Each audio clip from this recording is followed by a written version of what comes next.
Great Friday morning.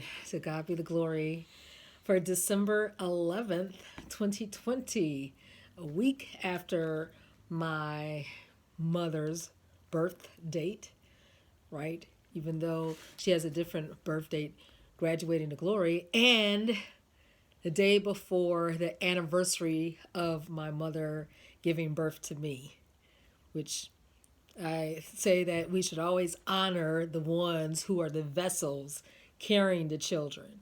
Yeah, we say happy birthday to ourselves, just like some kindergartners just, saying happy birthday to me. But I always say, that mother who went through the major labor pains. And to God be the glory for all of our mothers. And we are in the third chapter of Genesis, and I have the pleasure of having my son to be here to give insight. He has blessed my soul this morning, as well as probably three other people who have been here. And all I have to say is in Genesis 3, verse 6, what spoke to me was where it says, "And the woman saw that the tree was good for food, pleasant to the eyes, and the desire to make one wise was there." Those seem like good intentions, right? Food, good, pleasant. But listen, the point was God said, do not eat there. So even though you'd be like, wow, what's wrong with this? Those are really good attributes. We have to be obedient. And when there's obedience, there's favor and blessings. We might not understand it, but we have to trust God and know that He has a plan. And that's why I was just telling my son, when you have the favor of the Lord, He would open doors, paths, and oh my goodness, He'll blow your mind, which He has done this morning with the amount of blessings and favor He has bestowed upon me. And I thank Him because I listen, and it's not because I'm special, but He is worthy. All right, I'm going to toss it to Him. What scripture did you just talk about? Well, that was verse 6 of chapter 3 of Genesis. Well, I didn't really, actually didn't have time to read that, so I just read Psalms 41. And I like the first verse. Blessed is the one who has concern for helpless people. The Lord will rescue him in times of trouble.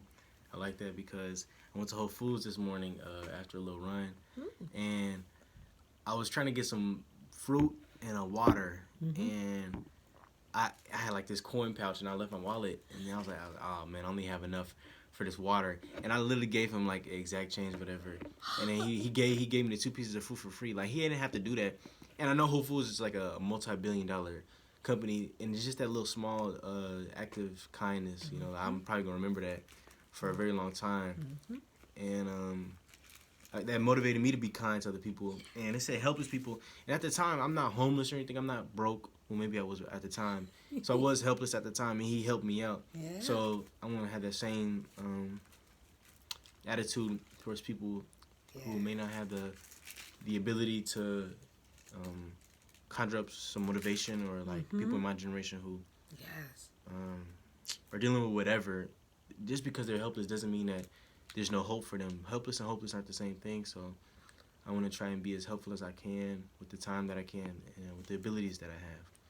That's beautiful. That's beautiful. And we were talking this morning. I said, when you put God first and really acknowledge Him as far as the plan that He has for your life, and it's intrinsic, it's to help others and not so much, get the, like I said last night, not to get the carrots and the cookies of life, but really to care for others.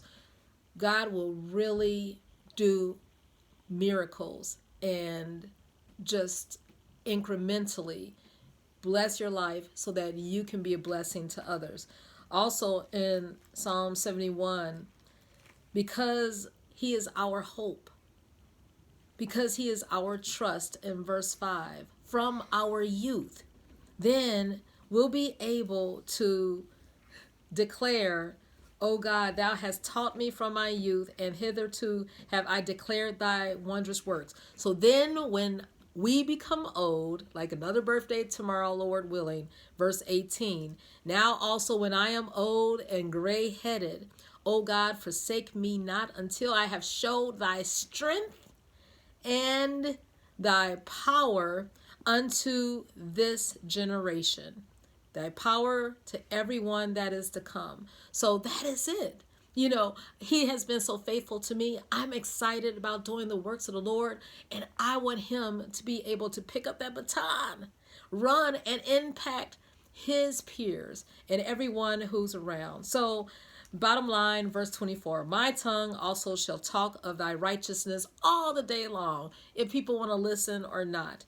And in verse 24, for they are confounded, for they are brought into shame. They seek my hurt, but I'm still going to glorify the Lord, and I know you're going to do the same today. Have a wonderful day, just basking in the Lord's faithfulness.